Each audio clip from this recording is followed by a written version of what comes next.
کوشش کریں کہ اختلافی مسائل سے بچیں اور اس میں جھگڑے نہیں اور اس کو بہت ایشو نہیں بنائیں. خاص طور پر ہمارے ہاں جس موضوع پہ بہت رمضان میں جھگڑا ہوتا ہے وہ تراویح کی تعداد ہے.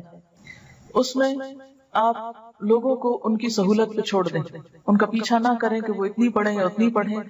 یہ ایسی چیزیں نہیں ہیں کہ جس پر ہم آپس میں دل برے کریں اور مسلمانوں کی اجتماعیت میں خلل آئے اور ایک دوسرے پر حرف اٹھائیں, کیونکہ یہ تقویٰ کے خلاف ہے.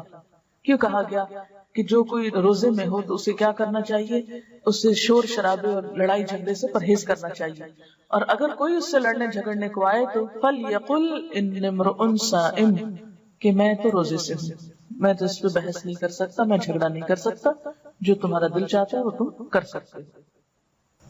بنیادی طور پر جو نبی صلی اللہ علیہ وسلم کی سنت سے جو چیز ثابت ہے کہ رمضان اور غیر رمضان میں آپ جو تھے وہ 8 رکعت پڑھتے تھے, لیکن زیادہ نفلوں کے اوپر کوئی قید نہیں.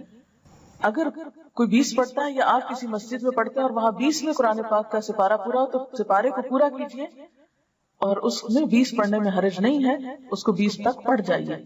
یعنی یہ ایسی چیزوں میں سے نہیں ہے کہ جو حرام حلال کے دائرے میں آتی ہیں یا نعوذ باللہ کسی بدعت اور اس میں آتی ہیں. اس میں بنیادی طور پر بات یہ ہے, صرف اتنا سا فرق ہے کہ بعض لوگوں کے نزدیک نبی صلی اللہ علیہ وسلم کی سنت 8 ہی تھی, اور اگر کوئی زیادہ پڑھنا چاہے تو اس پر کوئی اعتراض نہیں. تو اس میں یہ ہے کہ اگر آپ کسی ایسی مسجد میں ہیں کہ جہاں پر 8 پڑھ رہے ہیں اور سپارہ وہاں مکمل ہو گیا ہے, تو اس میں آپ یہ نہ سمجھے کہ ہم گناہگار ہو رہے ہیں. ان میں کیا ہوتا ہے کہ قیام لمبا ہو جاتا ہے. نبی صلی اللہ علیہ وسلم کے زمانے میں یہ قیام اللیل ہی تھا, یعنی رات کی نماز تھی. اور تراویح اس لیے کہتے ہیں کہ جب حضرت عمر رضی اللہ عنہ نے اس کی باقاعدہ جماعت کا آغاز کیا تو پھر 4 رکعت کے بعد لوگ تھوڑا سا آرام کرتے تھے. آرام سے مراد یہ کہ تھوڑا سانس لیتے, پھر اس کے بعد 4 اور پھر 4, تو اس لیے اس کا نام تراویح پڑا. یعنی وہ نماز جو تھوڑے تھوڑے وقفوں کے ساتھ ادا کی جاتی ہے. اور یہ نبی صلی اللہ علیہ وسلم کے قول اور فعل دونوں سے ثابت ہے. آپ اپنے صحابہ کو قیام رمضان کی ترغیب دیتے. تراویح جماعت کے ساتھ پڑھنا زیادہ افضل ہے. آپ نے اپنے گھر والوں اور بیویوں کو بھی تراویح کی جماعت میں شریک کیا اور طویل قیام کیا, خصوصاً آخری عشرے میں رات کے قیام کے لیے جگایا. حضرت ابو ذر فرماتے ہیں کہ ہم نے رسول اللہ صلی اللہ علیہ وسلم کے ساتھ روزے رکھے. آپ نے 23ویں رات تک ہمارے ساتھ رات کی نماز نہیں پڑھی, پھر 23ویں رات کو ہمیں لے کر کھڑے ہوئے, یہاں تک کہ 1/3 رات گزر گئی, 1/3, اتنا لمبا قیام کیا. پھر 24ویں رات کو نماز نہیں پڑھائی, لیکن 25ویں رات کو آدھی رات تک نماز تراویح پڑھے, پہلے سے بھی زیادہ لمبا. ہم نے عرض کیا یا رسول اللہ صلی اللہ علیہ وسلم, ہماری آرزو تھی کہ آپ باقی رات بھی ہمارے ساتھ نوافل پڑھتے.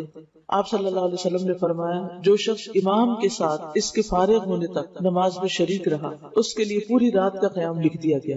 یعنی آگے میں نماز چھوڑ کے نہ آ جائے انسان, اینڈ تک ساتھ رہے. پھر آپ نے 27ویں رات تک نماز نہ پڑھائی. 27ویں رات کو پھر کھڑے ہوئے اور ہمارے ساتھ اپنے گھر والوں اور عورتوں کو بھی بلایا, یہاں تک کہ ہمیں اندیشہ ہوا کہ فلاح کا وقت نہ نکل جائے. راوی کہتے ہیں میں نے ابو ذر سے پوچھا فلاح کیا ہے, تو انہوں نے کہا سحری کا وقت. یعنی اس سے اندازہ لگا سکتے ہیں کہ اس نماز کا پھر کتنا وقت ہو سکتا ہے. یعنی آپ نے 1/3 رات بھی قیام کیا, آدھی رات بھی کیا, اور تقریباً سحری کا وقت ختم ہونے تک بھی کیا. اسی لیے آپ دیکھیں کہ 27ویں رات کو عموماً بعض اوقات لوگ ساری رات قیام کرتے ہیں. اب یہ جو آپ صلی اللہ علیہ وسلم کا طرز عمل ہے, اس سے ہمیں پتہ چلتا ہے کہ یہ نماز پڑھی جانی چاہیے. یہ نماز جماعت سے کرنے میں بھی کوئی حرج نہیں, اور اس نماز میں عورتوں کی شرکت پر بھی کوئی پابندی نہیں, وہ بھی شریک ہو سکتے ہیں. آپ صلی اللہ علیہ وسلم نے ہر روز کیوں نہیں پڑھائی, اس ڈر سے کہ کہیں امت پر فرض نہ ہو جائے.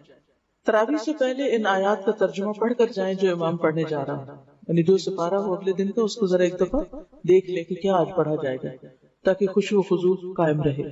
نمازوں میں صرف نوافل کی تعداد پر نہیں بلکہ دل کی کیفیت اور خشوع پر بھی خاص توجہ دیں. یعنی صرف نمبر آف رکعت کے اوپر نہیں جائیں بلکہ یہ بھی دیکھیں کہ ان کی کوالٹی کیا ہے. کیونکہ نبی صلی اللہ علیہ وسلم رمضان اور رمضان کے علاوہ 8 رکعت پڑھتے تھے. حضرت عائشہ کہتی ہے تم نہیں جانتے کہ ان کا طول اور ان کا حسن کیا تھا. یعنی وہ رکعتیں کتنی خوبصورت اور کتنی لمبی ہوتی تھی. تو بعض اوقات ایک میراتھن ریس لگی ہوئی ہوتی ہے, بس کھڑے ہوئے بیٹھے 20 پوری کی ختم کیا. تو اصل چیز یہ ہے کہ آپ کتنی توجہ سے اللہ کی طرف متوجہ ہیں.